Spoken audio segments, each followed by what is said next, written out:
itu akan jadi beban kita di akhirat.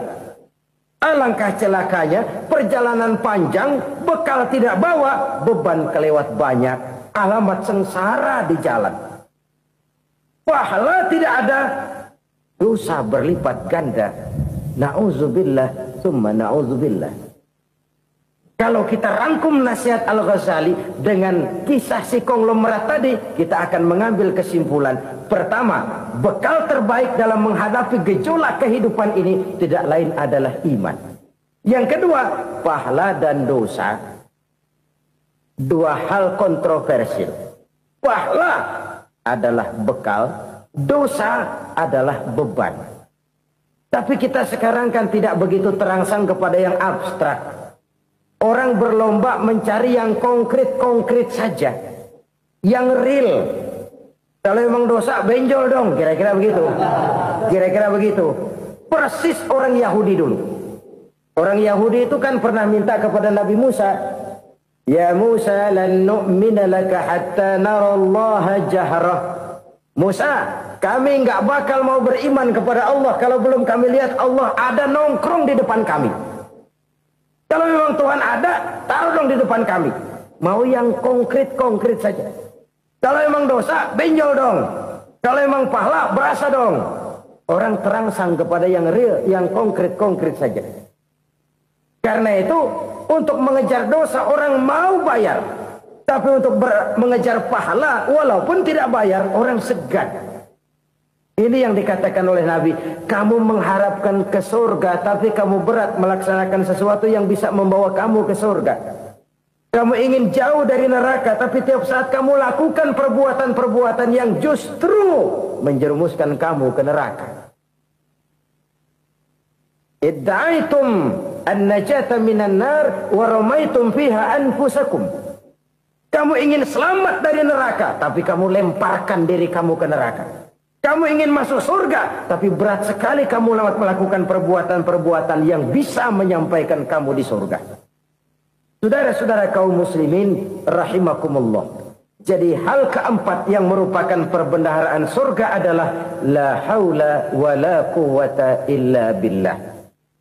Satu sisi ini merupakan ucapan yang memperberat timbangan akhirat. Pada sisi lain ini merupakan sikap hidup seorang muslim. Kesadaran batin yang sangat dalam bahwa tidak ada daya dan kekuatan kecuali Allah.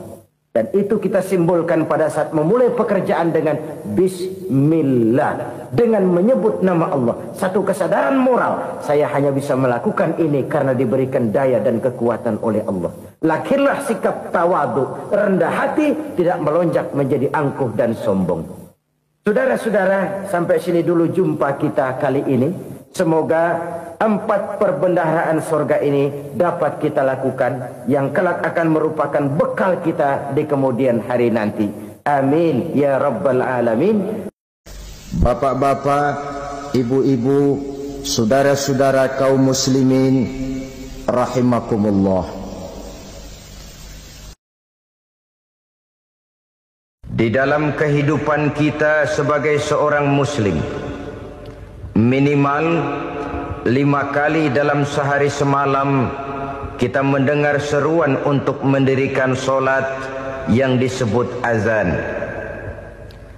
Ada kalimat menarik di dalam kalimat azan itu, yakni seruan hayya 'alal falah, marilah menuju kepada keberuntungan, marilah meraih kemenangan. Seruan ini adalah kecenderungan dari setiap manusia, apapun warna kulitnya. Artinya, setiap orang dalam hidup selalu ingin meraih dan mencari kemenangan. Kemenangan akan melahirkan kepuasan batin, dan kepuasan batin memberikan kebahagiaan. Sedangkan kekalahan melahirkan penderitaan batin, dan penderitaan batin menjerumuskan seseorang di dalam berbagai bentuk kerugian. Jikalau inilah seruan azan, maka masalahnya ialah apa yang menyebabkan kita meraih kemenangan.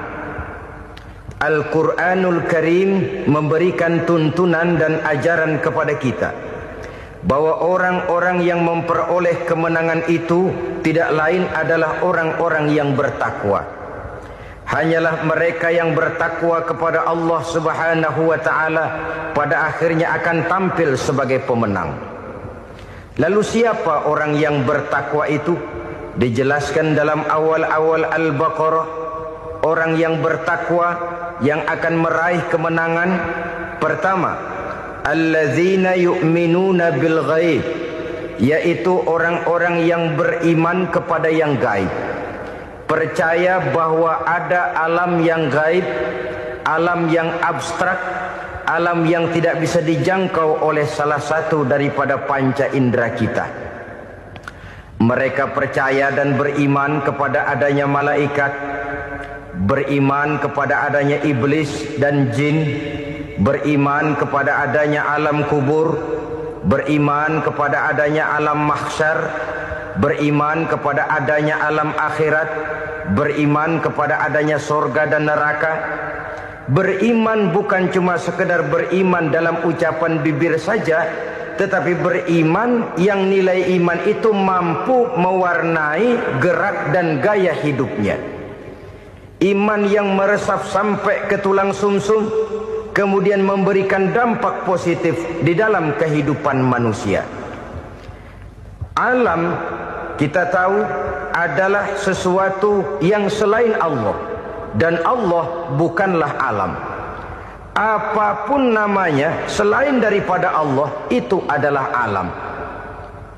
Alam pada hakikatnya terbagi menjadi dua. Ada alam syahadah, alam nyata, alam konkret, alam yang bisa dijangkau oleh salah satu indera kita.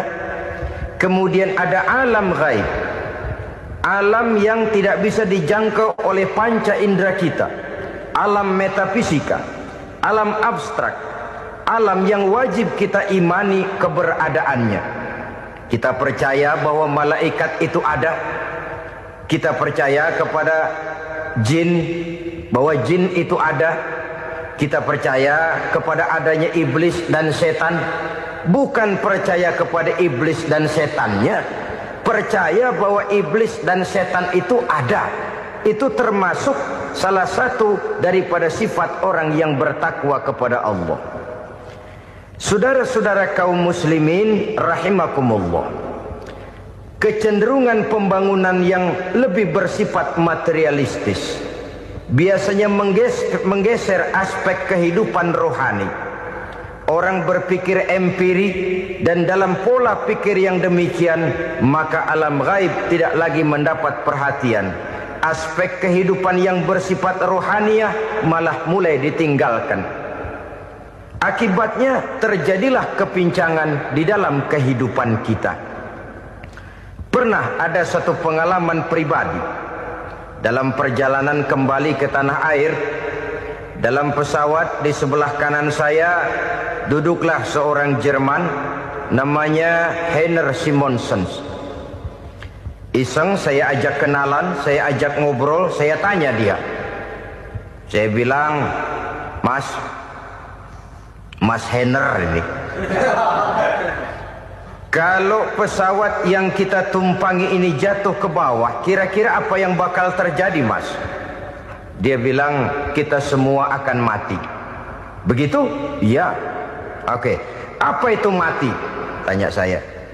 Dia bilang, untuk tahu apa itu mati, kita harus tahu lebih dahulu apa itu hidup. Saya pikir nih bule bisa ngomong juga. Baiklah kata saya. Apa hidup menurut Anda itu? Oh, hidup itu dia bilang, kalau seluruh anggota badan kita bekerja secara normal, paru-paru memompa darah secara normal, jantung berdetak secara normal, sel-sel tubuh bekerja secara fit, dan organisme tubuh hanya mau bekerja secara normal, dia bilang, kalau kita memberi makan yang cukup, menu yang teratur, dan gizi yang lengkap. Saya bilang, kesimpulannya apa, Ner? Dia jawab, hidup adalah dari tangan ke mulut. Life is from the hand to the mouth, kata dia. Hidup adalah dari tangan ke mulut. Jadi masalah hidup tidak lebih daripada masalah isi perut. Orang pergi pagi, pulang sore, peras keringat, banting tulang, perut yang dibelain. Saya bilang, you are wrong. Sampean salah, ner.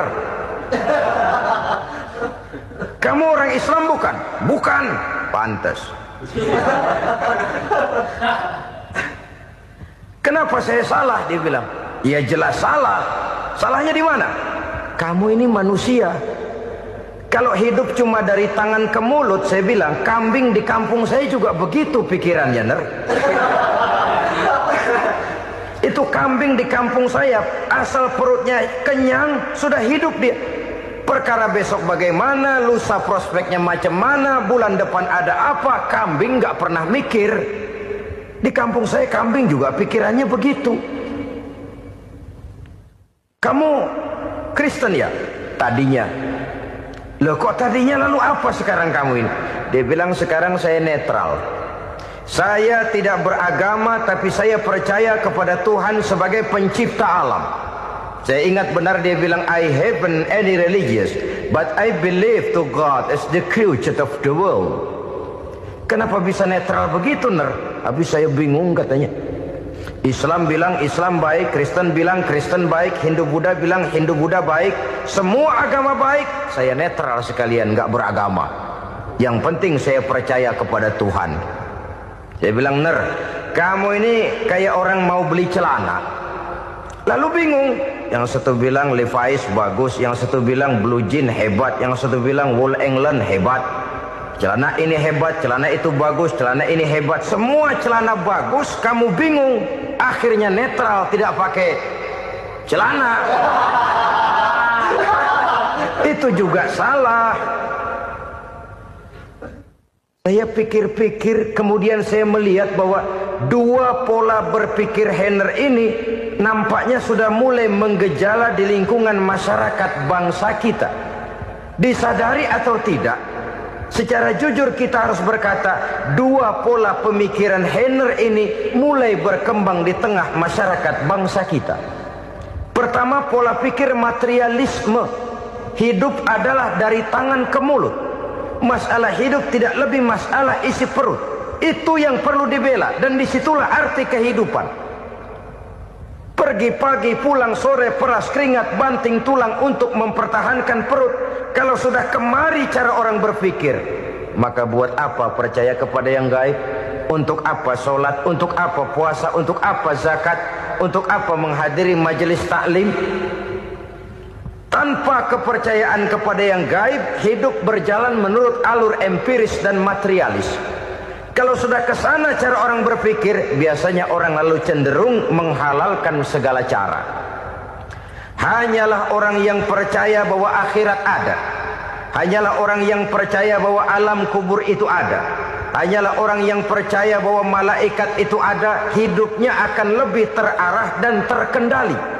Karena kepercayaan kepada yang gaib, yang merupakan fase daripada kehidupan setelah hidup yang sekarang ini, mewarnai gerak pribadi seseorang di dalam dia melakukan kegiatan hidupnya. Pola berpikir materialisme, disadari atau tidak, mulai menggejala di lingkungan masyarakat bangsa kita. Hidup tidak lebih dari urusan tangan ke mulut, mulut ke tangan, tangan ke mulut. Asal perut sudah kenyang, hiduplah sudah. Perkara bagaimana prospek hari yang akan datang, bagaimana akhirat, tidak jadi persoalan. Ini yang oleh Nabi diperingatkan, ad-dunya sijnul mu'min wa jannatul kafir. Dunia adalah penjara bagi orang beriman dan surga bagi orang kafir.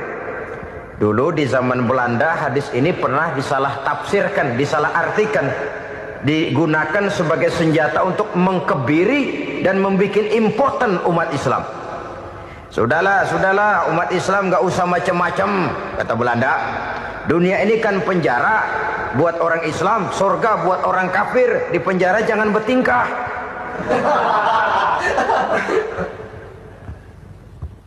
Pengertiannya tidak begitu. Dunia adalah penjara bagi orang mukmin. Artinya dalam kehidupan dunia seorang mukmin tidak bebas memperturutkan hawa nafsunya. Di penjara hawa nafsunya. Sebaliknya, surga bagi orang-orang kafir. Buat orang kafir, surgalah dunia ini. Mereka bebas memperturutkan hawa nafsunya, dilarang tidak terlarang, dicegah pun tidak tercegah. Mereka hidup menurut alur bisikan nafsu mereka sendiri. Kemudian bila ajal datang, maut merenggut nyawa, selesailah surganya sampai di situ. Maka bagi orang-orang yang tidak percaya kepada adanya akhirat, kepada adanya alam gaib, surganya sebatas umurnya. Sekali lagi, surganya sebatas umurnya.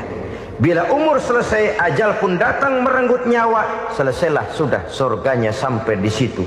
Alangkah pendeknya perjalanan orang-orang yang tidak percaya kepada alam gaib ini. Bagi kita mukmin, jikalau kita mampu memenjarakan hawa nafsu, kita bisa bahagia di dunia ini. Dan Islam memang tidak menyuruh kita sengsara di dunia. Raih dunia, kejar dunia, gapai dunia sebagai alat untuk mencapai kebahagiaan di akhirat nanti. Hidup adalah satu perjalanan panjang yang terbentang sejak kita terlahir dari alam rahim sampai kepada alam akhirat nanti. Andai kata kita gagal meraih kebahagiaan di dunia, toh kita masih punya akhirat. Tapi jangan jadi dalil yang melemahkan semangat. Biarin dah kita di dunia kebelangsak, yang penting akhirat. Akhirnya dunia benar-benar kebelangsak. Bagaimana dunia ini bisa kita raih, dan bagaimana meraih dunia untuk menunjang kepentingan akhirat nanti. Yang kedua, dari pikiran Heiner yang saya lihat menggejala di lingkungan masyarakat bangsa kita, timbulnya manusia-manusia netral. Seolah-olah Tuhan yes, agama no. Sama Tuhan percaya, agama ogah. Tuhan ngangguk, giliran agama godeng. Padahal hampir dalam setiap ayat dalam Quran, kata-kata amanu biasanya bergandeng dengan wa amilus sholihat. Iman dan amal soleh. Ini sebagai isyarat Tuhan dan agama jangan pernah dipisah-pisah. Apabila kita bertuhan, maka kita harus beragama. Apabila kita beragama, maka agama itu harus bersumberkan dari Tuhan yang kita imani itu. Tidak mungkin kita pisah, Tuhan yes, agama no. Sama Tuhan percaya tapi agama bikin sendiri. Sembayangnya cukup bengong 2 jam madep mulon.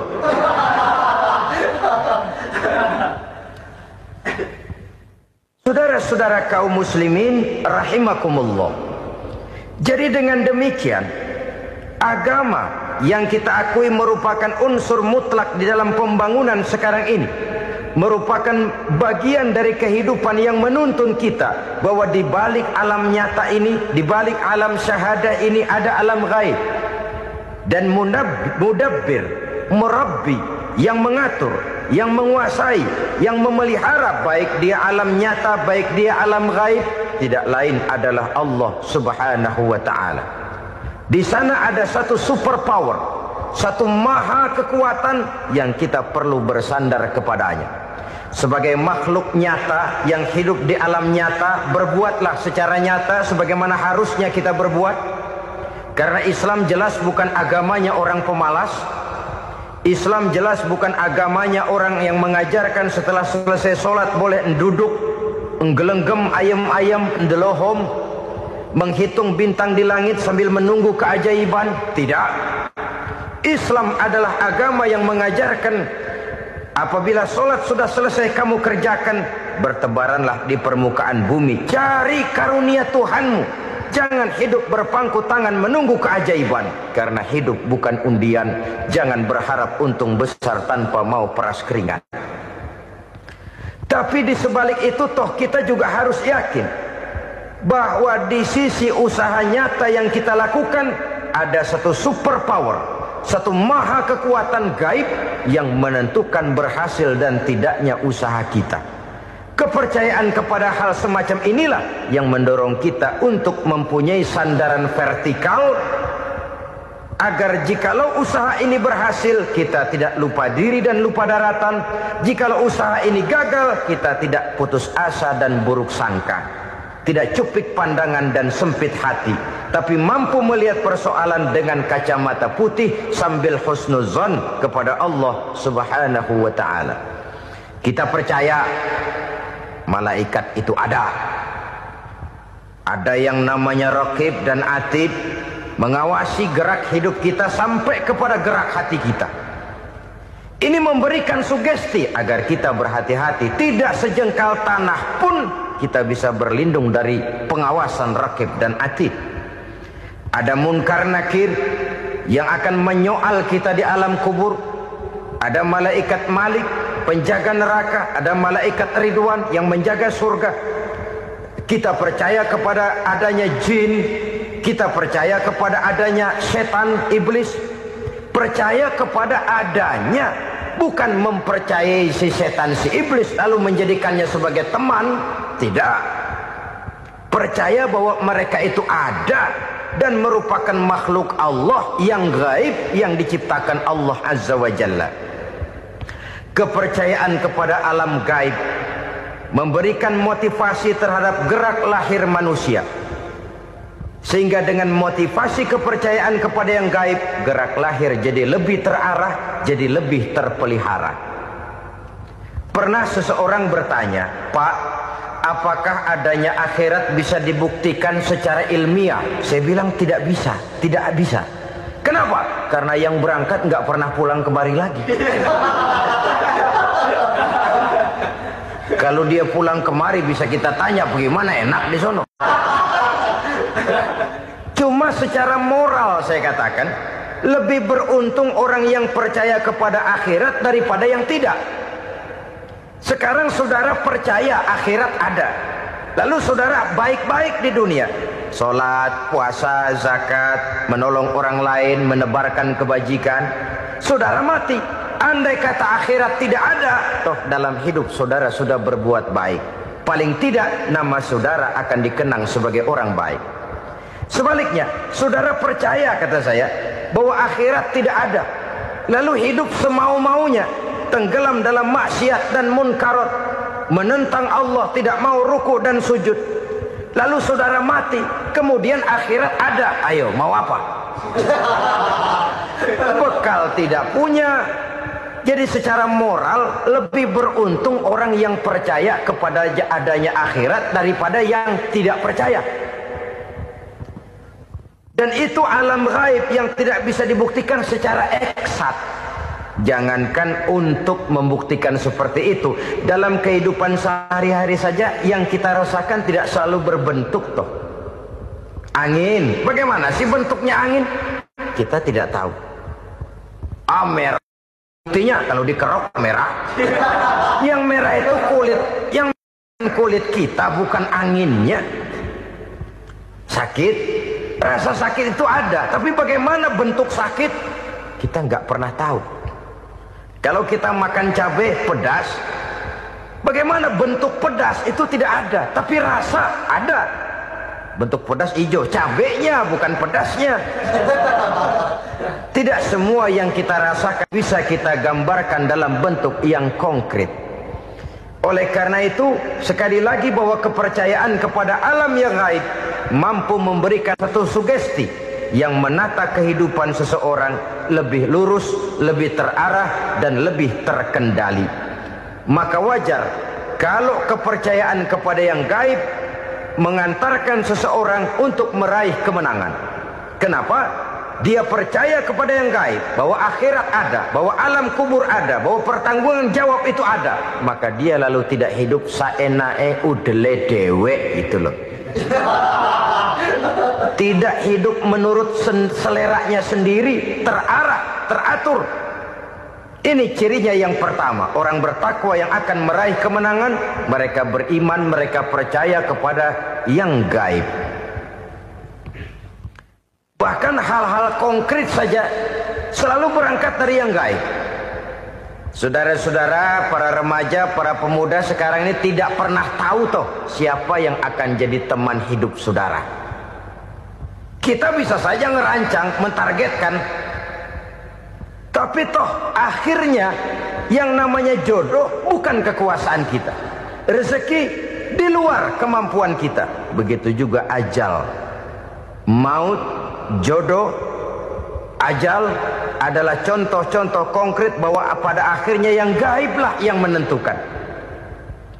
Bertahun-tahun ngelancong, emang jodoh seret, nggak jadi.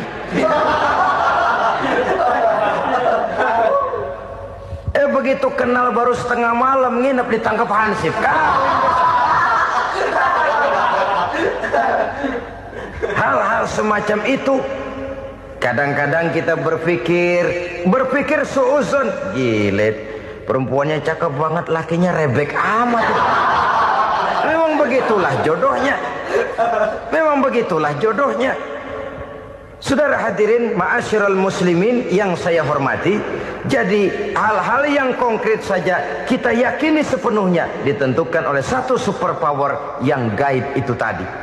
Dari sanalah segala ketentuan itu berangkat dan kesanalah segalanya akan kembali.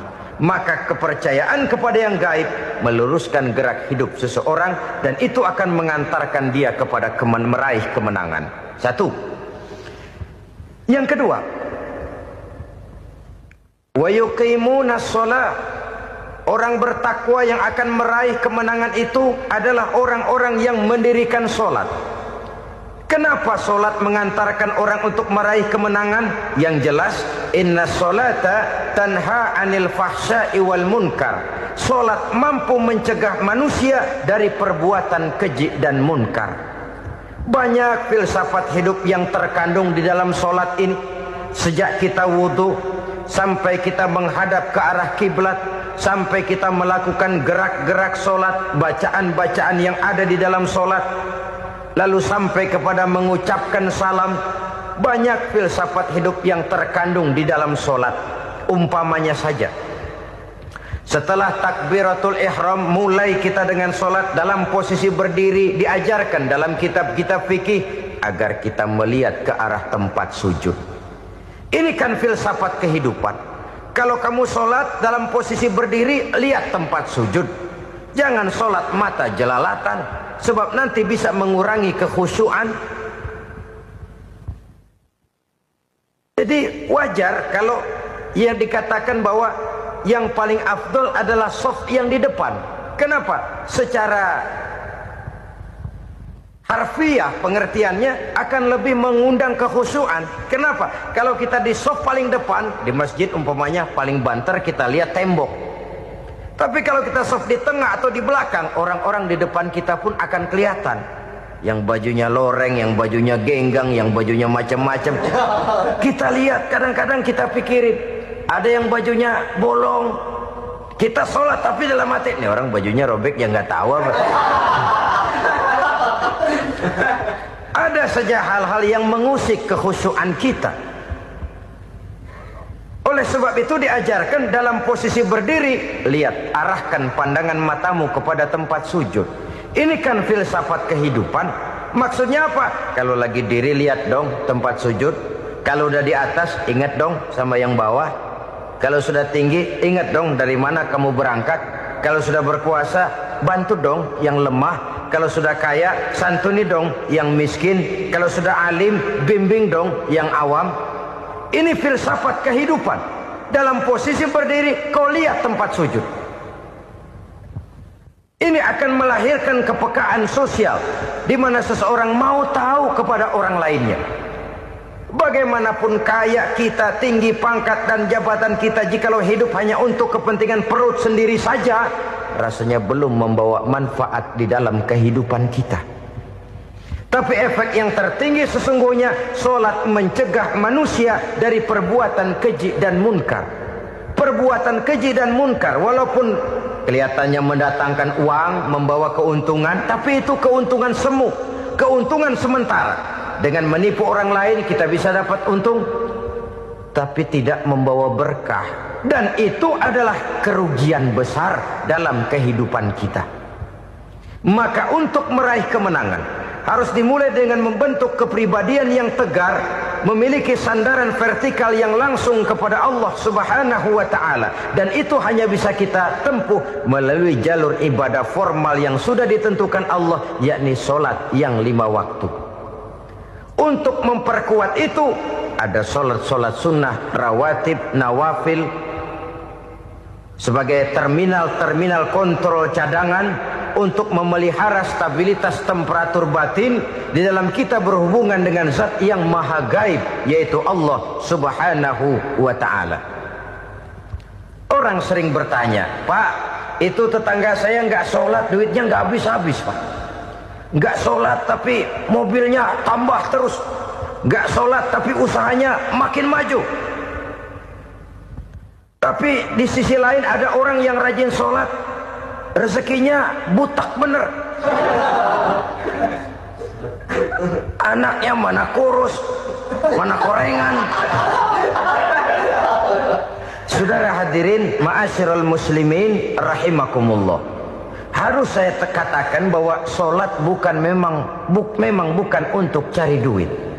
Sholat adalah sandaran vertikal kita kepada Allah. Sedangkan soal rezeki itu berkaitan dengan sifat Allah maha pengasih dan maha penyayang. Allah maha pengasih, siapapun dikasih kalau mau usaha. Allah maha penyayang, tidak semua orang disayang oleh Allah Azza wa Jalla. Dan belum tentu banyak harta itu merupakan nikmat. Mungkin juga istidraj. Artinya istidraj itu dikasih tapi diambulin, kalau bahasa Betawinya itu. Dikasih tapi diambulin, itu bukan merupakan nikmat sesungguhnya, lebih merupakan azab dari Allah Subhanahu wa ta'ala.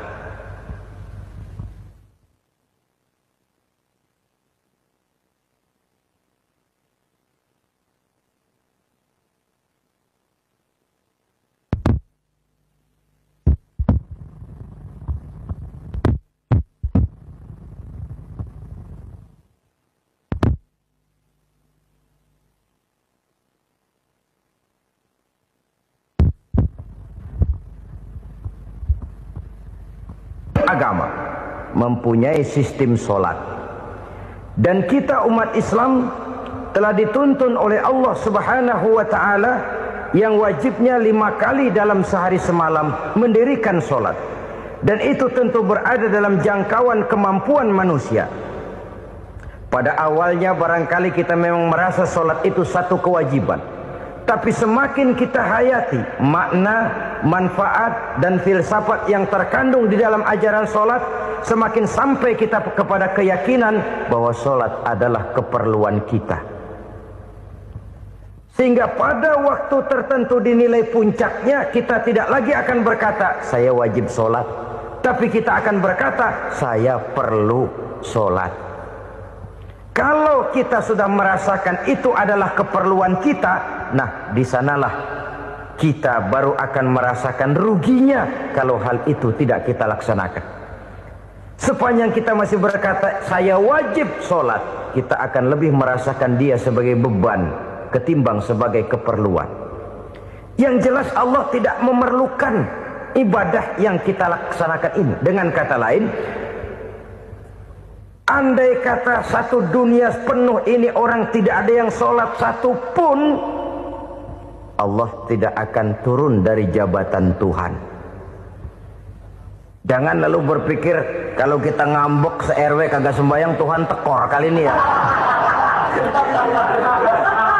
Tentu tidak.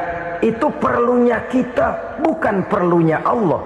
Dan pada induknya kita akan berkata saya perlu agama.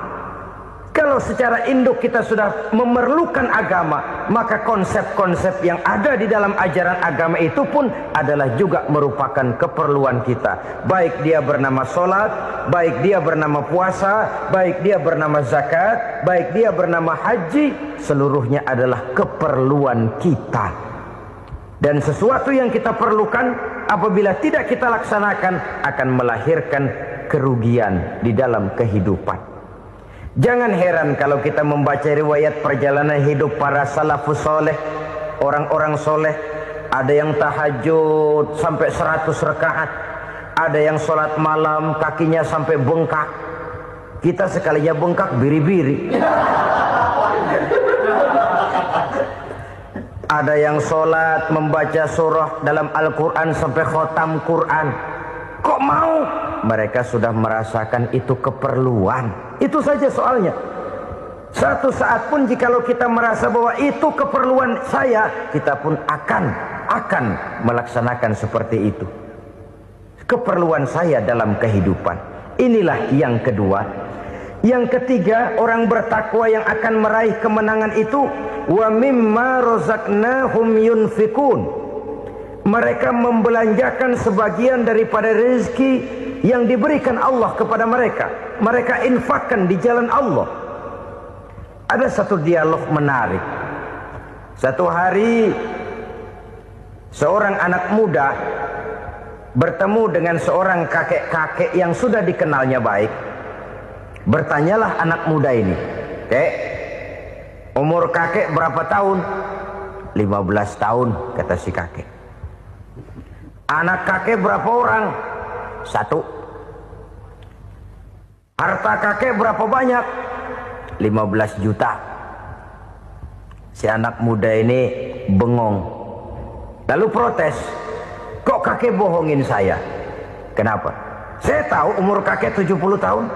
Kenapa ngaku 15? Saya tahu anak kakek 5. Kenapa bilang 1? Saya tahu kakek miliuner, miliaran uang kakek. Kenapa ngaku cuma 15 juta? Begini, kata si kakek tadi. Benar, umur saya 70 tahun. Tapi dari umur yang 70 tahun itu baru 15 tahun terakhir ini saya merasakan ibadah kepada Allah. Meninggalkan maksiat, jauh dari segala macam munkarat. Maka yang 15 tahun inilah yang benar-benar saya rasakan sebagai umur saya. Benar anak saya 5, tapi yang 4 susah diatur. Cuman 1 rasanya nih yang bakal jadi si buah hati, belahan jantung, pelanjut cerita penerus sejarah. Cuma 1 ini yang saya harapkan, yang akan jadi anak soleh, yang akan membuat saya menerima pensiunan pahala. Kalau yang 4 apek dah, nggak ada harapan. Yang 1 nyekek botol melulu. Oh begitu, iya. Lalu kenapa kakek bilang harta kakek cuma 15 juta padahal saya tahu kakek uangnya miliaran, depositonya banyak? Ya karena 15 juta itulah yang saya ingat yang pernah saya belanjakan di jalan Allah. Saya merasa itulah harta saya yang sebenarnya.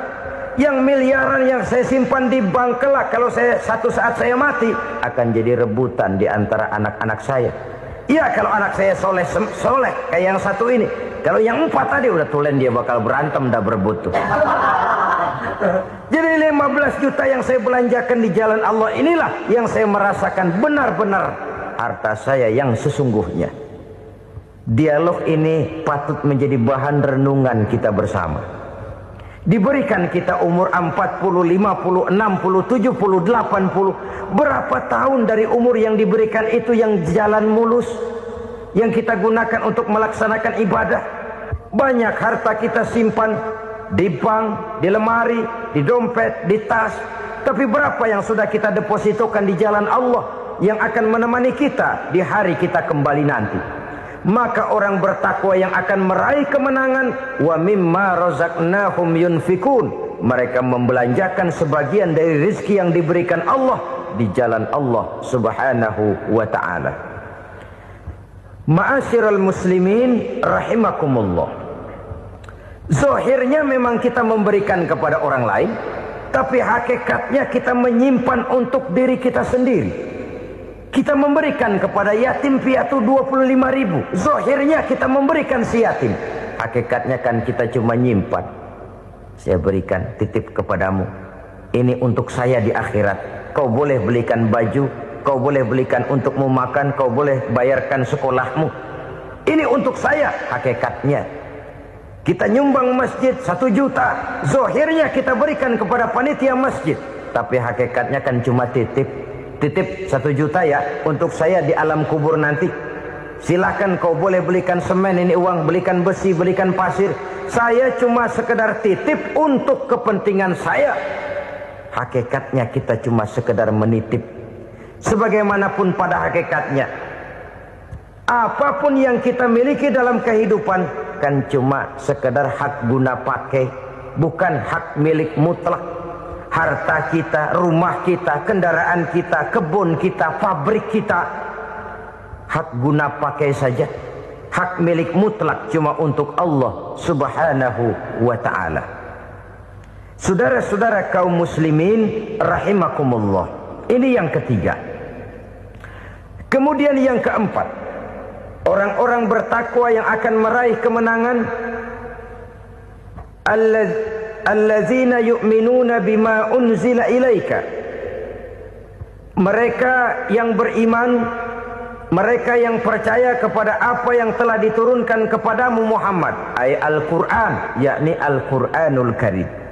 Setelah percaya kepada yang gaib, mendirikan solat, kemudian menginfakkan sebagian dari rezeki yang diberikan Allah, mereka juga lalu percaya kepada yang diturunkan terhadap Nabi, yaitu tidak lain Al-Quranul Karim.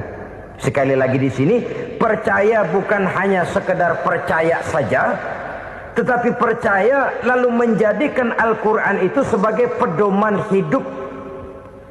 Sebab memang Al-Quran itu adalah GBHM, garis-garis besar haluan muslim. Apa yang harus kita lakukan, apa yang harus tidak kita lakukan, bagaimana mestinya kita bertingkah laku dan berbuat, seluruhnya tercantum di dalam Al-Quranul Karim. Itu sebabnya ketika satu hari Aisyah ditanya bagaimana akhlak Rasul, beliau menjawab, kana Rasulullah sallallahu alaihi wasallam khuluquhul Quran. Akhlak daripada Rasulullah tidak lain adalah Al-Quran. Jawaban simpel ini memberikan gambaran bahwa keseluruhan daripada konsepsi Quran sudah diterjemahkan dalam kehidupan Rasulullah sallallahu alaihi wasallam. Karena kita tahu akhlak adalah keseluruhan dari gerak hidup manusia. Sejak ia berpribadi, berumah tangga, bertetangga, bermasyarakat, sampai kepada berbangsa dan bernegara, Al-Quran tetap memberikan sentuhan nilainya. Oleh karenanya, orang-orang yang bertakwa adalah orang-orang yang menjadikan Al-Quran sebagai pedoman dalam kehidupannya. Dan kita yakini Al-Quran diturunkan kepada Nabi Muhammad bukan merupakan produk Nabi Muhammad. Isi dan redaksinya langsung dari Allah Subhanahu wa ta'ala. Kemudian cirinya yang kelima, orang bertakwa yang akan meraih kemenangan itu, wa ma unzila min qablika.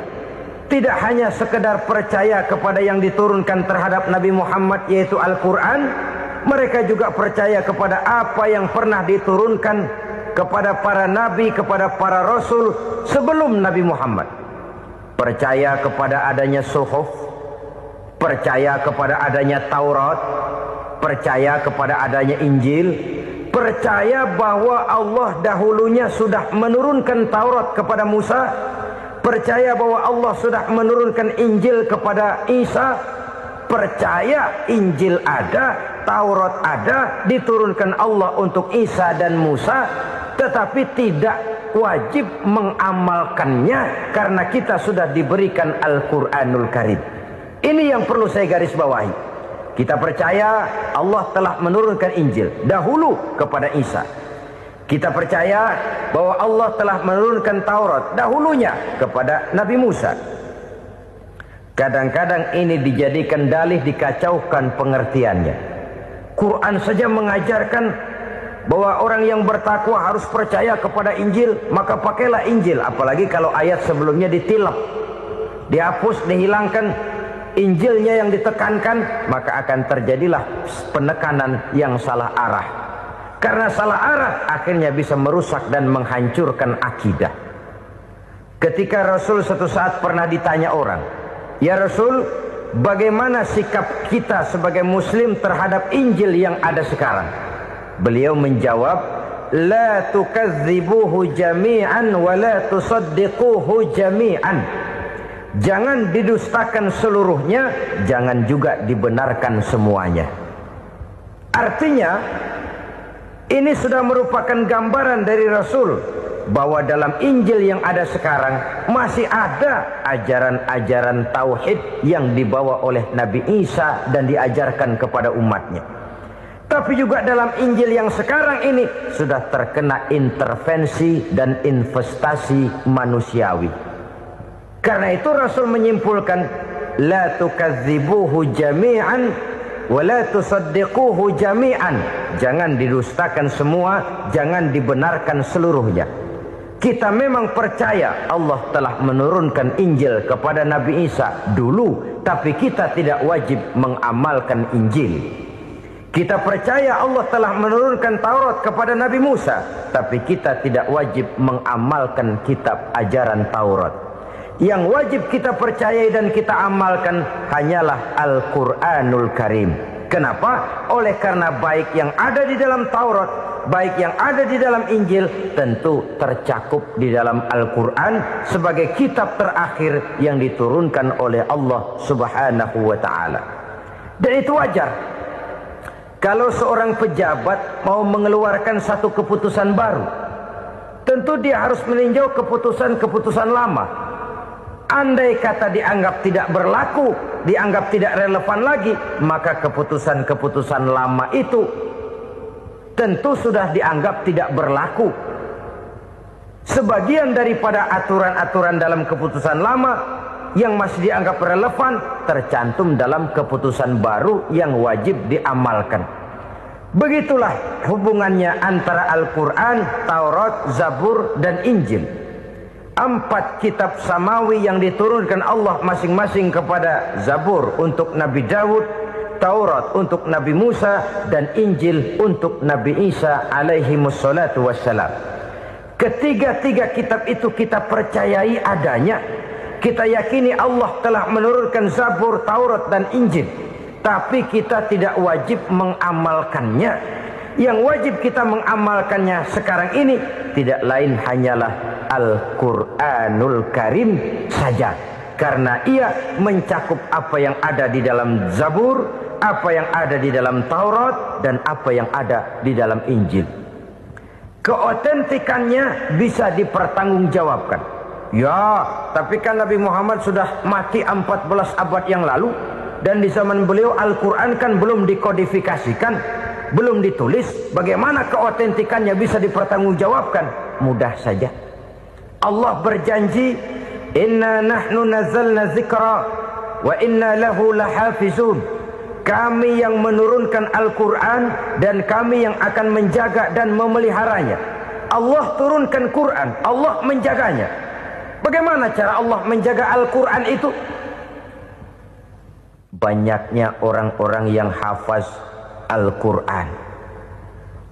Hafaz Al-Quran 30 juz, 114 surah, 6.666 ayat. Sehingga jangankan satu kata, jangankan satu ayat, satu kalimat saja berubah, sudah akan timbul reaksi dan mudah dimengerti. Kenapa? Banyak orang-orang yang hafaz Al-Quran. Sedangkan pada setiap akhir tahun biasanya malaikat Jibril selalu mengadakan checking terhadap ayat-ayat yang diturunkan pada waktu itu. Di zaman Nabi sendiri sudah ada usaha kodifikasi. Dan yang lebih luar biasa lagi, sampai hari ini tidak seorang pun mampu membuat satu ayat saja semacam Al-Quran. Ke bahasa manapun dia diterjemahkan, naskah aslinya tetap ikut. Rujukan dasarnya tetap ada.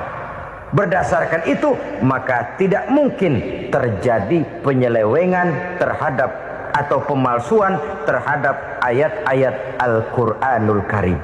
Kesuciannya, keotentikannya, kemurniannya bisa dipertanggungjawabkan. Ma'asyiral muslimin rahimakumullah. Oleh karenanya, konsepsi dasar daripada ajaran Islam ini memang tidak lain adalah Al-Quran dan Sunnah. Isi daripada agama Islam yang merupakan iman, Islam, dan ihsan, konsepsi dasarnya tidak lain adalah Al-Quran dan Sunnah Rasulullah Sallallahu Alaihi Wasallam. Maka yang kita perlukan sekarang ini adalah terjemahan Al-Quran di dalam kehidupan kita. Dengan demikian, maka gaya kehidupan yang lebih Qur'ani itulah yang kita dambakan. Kita perlu memang terjemahan Quran dalam bahasa Inggris, dalam bahasa Belanda, dalam bahasa Jepang, tapi yang lebih kita perlukan adalah terjemahan Quran di dalam kehidupan kita. Konsekuen, tidak memanipulasi, ringan sama kita jinjing, berat sama kita pikul. Jangan kalau lempengan ayat Quran tuh kira-kira enak diamalin, keras teriakan kita. Giliran kira-kira ayat Quran itu mukul kepala kita sendiri, diam kita. Itu ciri yang pernah disindir Allah dalam awal-awal Baqarah juga. Ciri beragamanya orang yang munafik. Kullama adha'a lahum masyawfih, kata Allah. Wa iza azlama alaihim qamu. Apabila terang mereka jalan, apabila gelap mereka berhenti. Artinya, kalau kira-kira di Islam nguntungin, rame-rame pada teriak Islam. Tapi ketika diminta untuk berjuang, ketika dituntut untuk berkorban, rame-rame mengundurkan diri. Nasib agama tidak ubahnya seperti daun pisang yang dikait orang di tepi jalan lantaran tak berpayung di ketika hari hujan. Manakala hujan usailah sudah, daun itu pun dicampakkan di tepi jalan, diinjak pula orang nan lalu. Artinya, orang menjadikan agama cuma sebagai lipstick, decoration only, tidak konsekuen. Hanya pada saat-saat kelihatannya Islam membawa keuntungan, rame-rame orang teriak-teriak tentang Islam. Tapi jikalau diminta berjuang, jikalau dituntut untuk berkorban, biasanya rame-rame juga mengundurkan diri. Jangan heran kalau mayoritas hitungan kita, tapi minoritas peranan kita. Kuantitas kita dalam jumlah, tapi dalam kualitas kita lebih sering jadi penonton daripada jadi pemain. Padahal itu sangat tidak boleh terjadi. Umat Islam di Indonesia harus bangkit. Umat Islam di Indonesia harus sadar akan keberadaannya. Tidak boleh hanya jadi penonton berpangku tangan. Karena memang agama kita juga mengajarkan untuk konsekuen di dalam menjabarkan ajaran-ajaran daripada agama kita. Kita sering jatuh menjadi umat yang lemah oleh karena kita ini tidak pandai menggalang kebersamaan yang diakibatkan tidak konsekuennya kita. Diistilahkan bahwa umat Islam di dalam menggalang kebersamaannya itu harus seperti orang main sepak bola. Saudara-saudara kan tahu orang main sepak bola itu. Orang main sepak bola, kalau pertandingan belum dimulai sih silakan saja kumpul di luar lapangan, atur strategi yang baik. Tapi kalau pertandingan sudah dimulai, turun ke lapangan hijau, jangan kumpul terus. Ada sepak bola gotong royong, mundur-mundur rame-rame, depan ke depan kumpul melulu mainnya. Kalah. Orang main sepak bola itu ya harus ada penyerang tengah, harus ada penjaga gawang, harus ada strikernya, harus ada kiri luarnya, kanan dalamnya yang jadi backnya. Posisi boleh bermacam-macam, tapi yang penting saling ngoper untuk menggolkan gawang lawan. Begitulah umat Islam ini. Boleh ada yang jadi pejabat, boleh ada yang jadi pengusaha, boleh ada yang jadi petani, silakan ada yang jadi seniman, ada yang jadi penyair, ada yang jadi artis sekalipun. Tapi kalau sudah berhasil menguasai bola, jangan lupa operannya. Operan itu yang langka. Kita ini muslim kadang-kadang kalau sudah memegang menguasai bola, kalau belum mau mampus, belum mau ngoper. Nanti kalau sudah nggak punya bola, baru mau ngoper. Kalau sudah dengar-dengar mau dekat pensiun, baru mau jihad, baru mau berjuang, baru mau ngurus pesantren. Tanda tangan sudah tidak laku, memo sudah tidak dihargai, baru mau berjuang. Kemarin kemana mas? Kita tidak pandai memanfaatkan posisi. Dengan kata lain, kalau kembali kepada persoalan kita, konsekuensi kita terhadap agama yang kita anut ini belum ideal. Kita masih lebih sering berislam ini pada saat-saat yang menurut perhitungan kita membawa keuntungan. Tapi kalau diminta berjuang, dituntut berkorban, yang itu pun hakikatnya adalah untuk kepentingan kita juga. Allah tidak pernah menuntut kita untuk jihad bagi kepentingan Allah, itu tidak. Berjuang menegakkan agama Allah, apakah untuk kepentingan Allah? Tidak. Untuk kepentingan kita. Sebab nilai-nilai jihad itu pada akhirnya akan membawa kita kepada suatu kebahagiaan. Setidaknya kalau tidak di dunia, tentu di akhirat sebagai syahid. Oleh karena itu, pada bagian akhir ini saya ingin mengajak, marilah kita konsekuen. Sekali kita berkitabkan Al-Quranul Karim, mari dia kita jadikan pedoman. Jangan cuma kita jadikan sebagai penghias dinding, pelengkap rumah, bahwa di rumah kita ada Al-Quran, tapi yang baca kecoa. Habis pada bolong tuh Quran. Yang penting kan punya Quran. Ditaruh di pintu rumah, biar apa? Biar kuntilanak kagak masuk katanya. Ya apa itu nasib Quran, cuma kerjanya jaga pintu, ngusir kuntilanak, ngusir memedi. Bagaimana kita hidup menurut tuntunan Al-Quran? Kadang-kadang tidak pernah menjadi masalah bagi kita. Maka bagaimanakah Al-Quran akan mungkin membawa keberkahan dalam hidup kalau ajarannya kita injak-injak dalam keseharian kita? Mewujudkan gaya hidup yang lebih Qurani, itulah yang akan kita rintis di dalam kehidupan kita. Bertahap, step by step, menurut kemampuan yang ada pada kita. Jika jalan ini tidak bisa kita selesaikan, percayalah akan ada generasi penerus yang akan melanjutkan usaha dan cita-cita mulia itu. Jadi percaya kepada Taurat, percaya kepada Injil, sekadar percaya Allah dahulunya sudah menurunkan itu, tapi kita tidak wajib mengamalkannya. Kenapa? Generasi Injil masa berlakunya sudah kedaluarsa. Taurat masa berlakunya sudah kedaluarsa. Injil pernah berlaku untuk orang Nasrani di zaman Nabi Isa.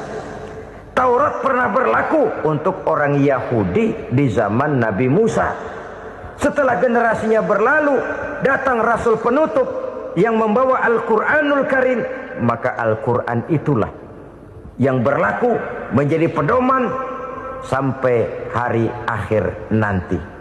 Jangan jauh dari Al-Quran, karena apabila ini kita lakukan, maka kita akan kembali kepada satu gaya hidup yang jauh dari tuntunan agama. Dan itu artinya kita akan semakin jauh untuk meraih kemenangan. Saudara-saudara kaum muslimin rahimakumullah. Yang keenam, yang terakhir, orang-orang bertakwa yang akan meraih kemenangan itu, wabil akhirati hum yuqinun. Mereka percaya, mereka yakin seyakin-yakinnya akan adanya hari akhir, di mana seseorang akan mempertanggungjawabkan seluruh perbuatannya di dalam hidup ini. Dan tidak ada satu perbuatan yang bagaimana kecilnya sekalipun, yang tersembunyi dalam pandangan manusia, yang tidak akan dibukakan persoalannya di mahkamah Qadi Rabbul Jalil di akhirat nanti. Itulah sebabnya maka percaya kepada akhirat disebut secara khusus. Padahal di awal tadi sudah dijelaskan yu'minuna bil ghaib, percaya kepada alam gaib, dan alam gaib ini termasuk akhirat. Kenapa pada bagian akhir disebut lagi akhirat?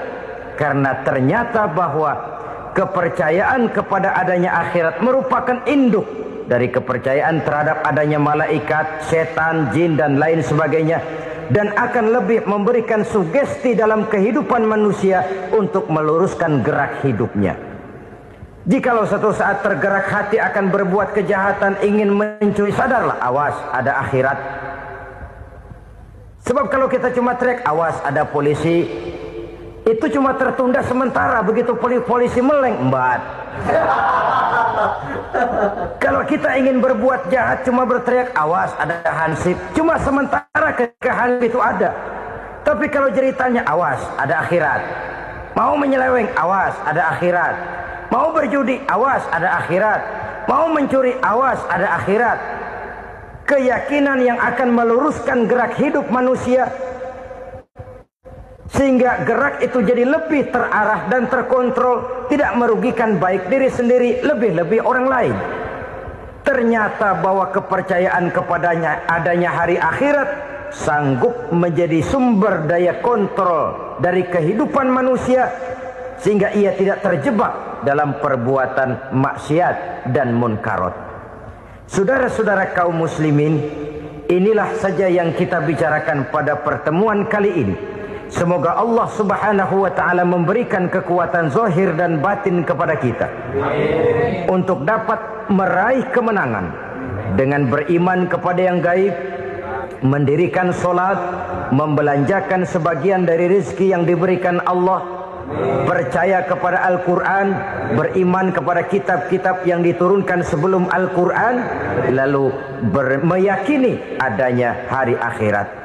Terima kasih atas segala perhatian, mohon maaf atas segala kekurangan. Usikum wa nafsi bitaqwallah. Wassalamualaikum warahmatullahi wabarakatuh.